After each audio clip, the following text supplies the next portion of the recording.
All right, guys, our guest tonight is MMA WWE legend, dubbed the world's most dangerous man, Ken Shamrock. How you doing tonight, buddy?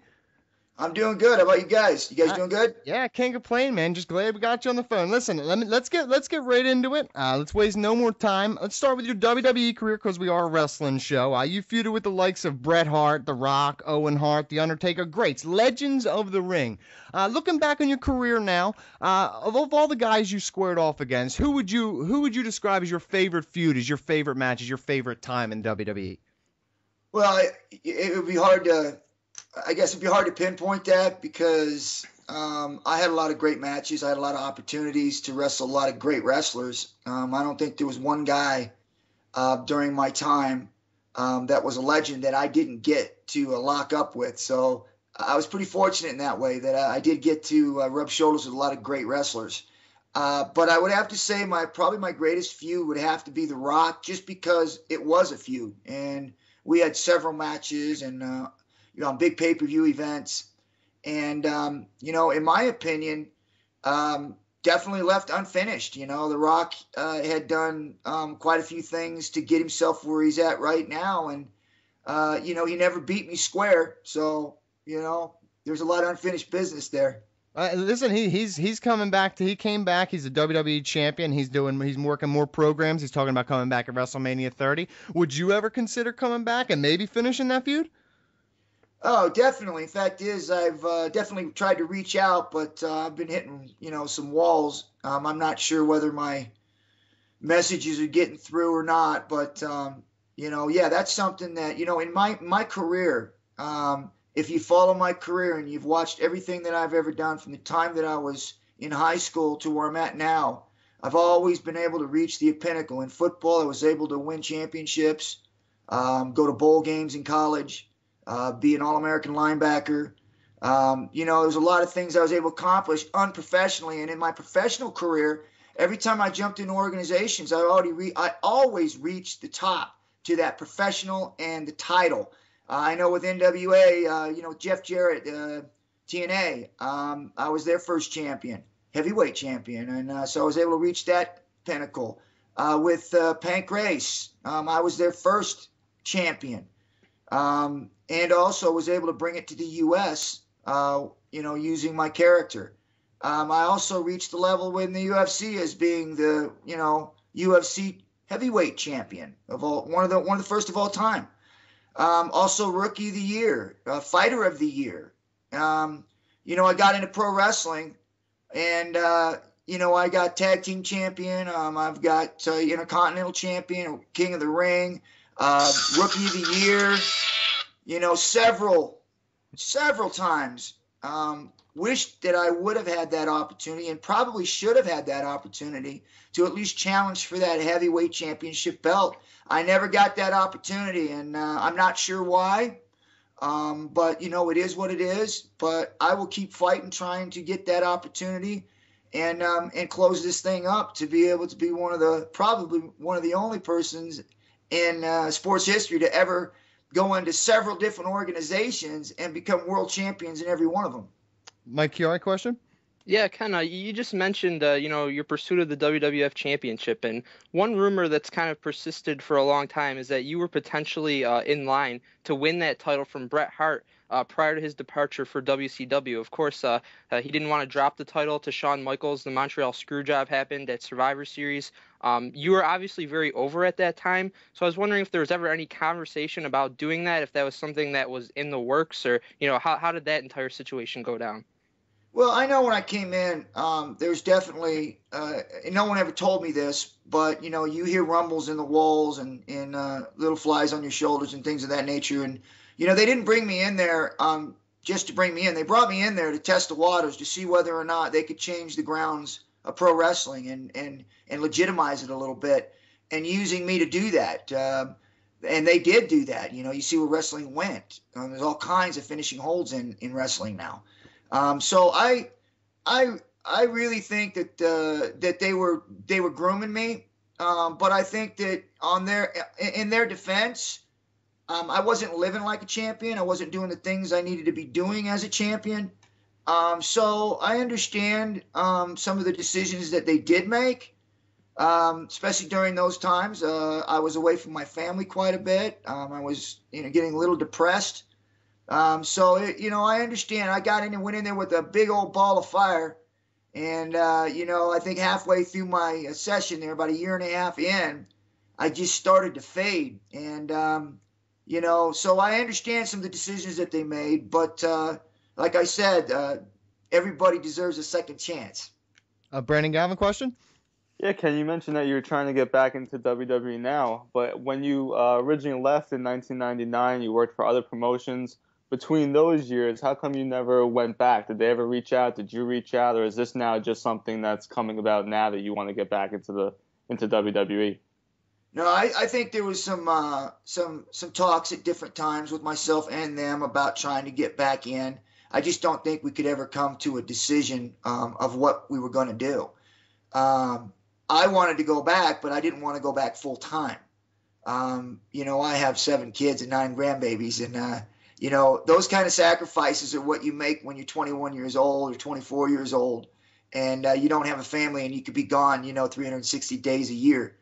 I don't have that luxury, but I do know now they're starting to do that, where they're getting guys that can come in and just basically work different programs on a minimum level.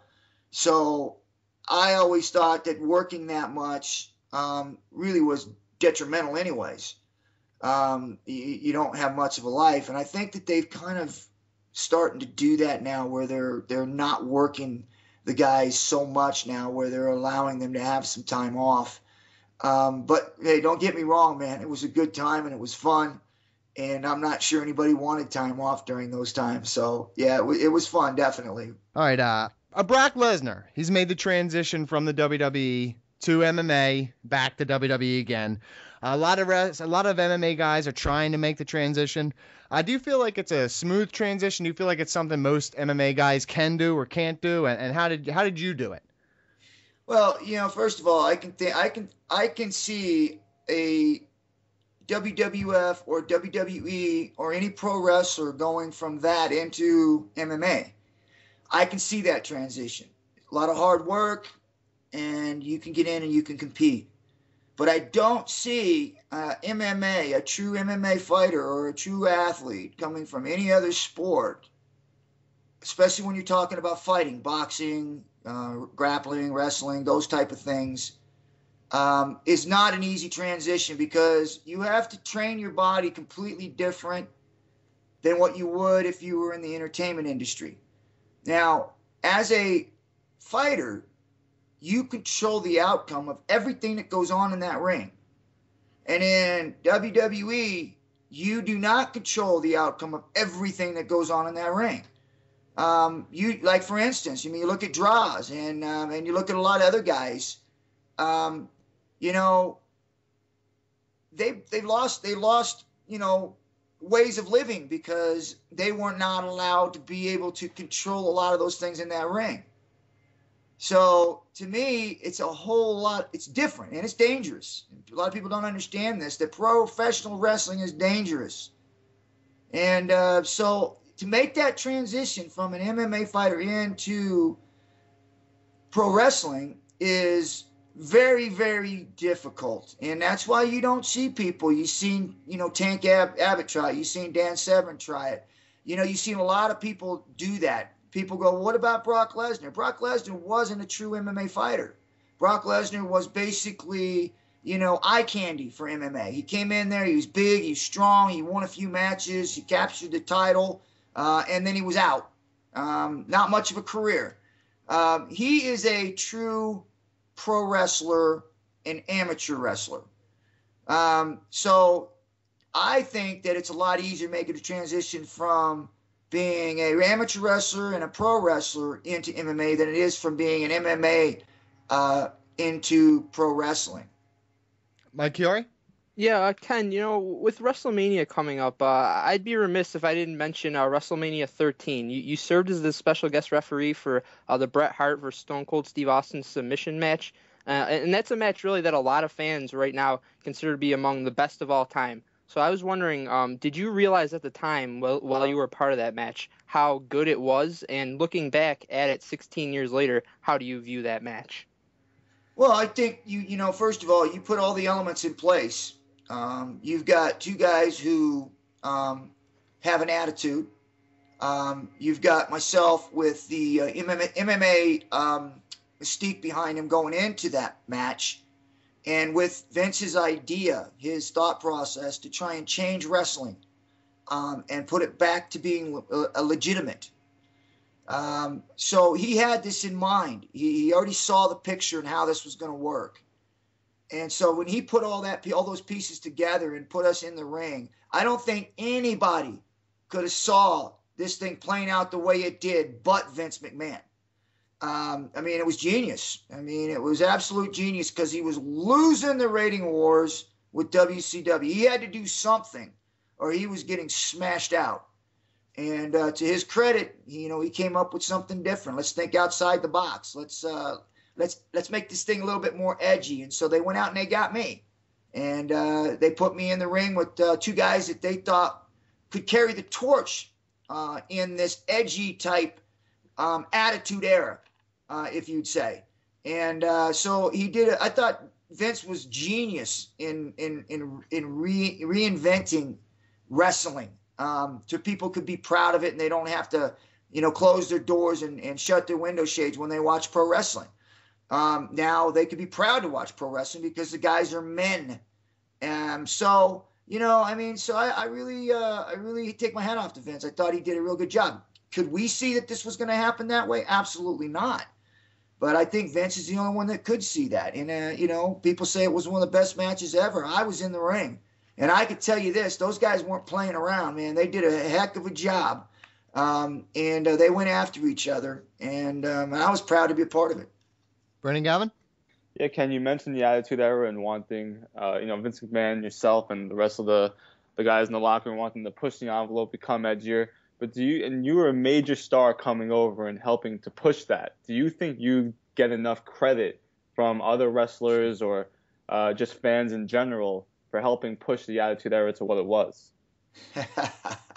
No matter where I go, I don't know what it is. Maybe it's my personality. I just don't go with the flow. But I don't think I get enough credit wherever I've been. It almost seems like they're afraid of me. They're afraid of me being too big and being able to speak my mind. And I'm serious. I'm almost positive that's kind of the reasons why I don't get the credit that I deserve. And maybe it's for the good because maybe I don't need that platform to speak from. So I don't know. I think I'm kind of open. I speak my mind. I don't go with the flow. I try to do what's right. And if I don't think someone's not doing something right, I speak my mind. And a lot of times that gets me into trouble. I think that's probably the reason why I don't get a lot of the credit that I deserve in a lot of different organizations that I've been in. But I am who I am. I live by the sword. I die by the sword.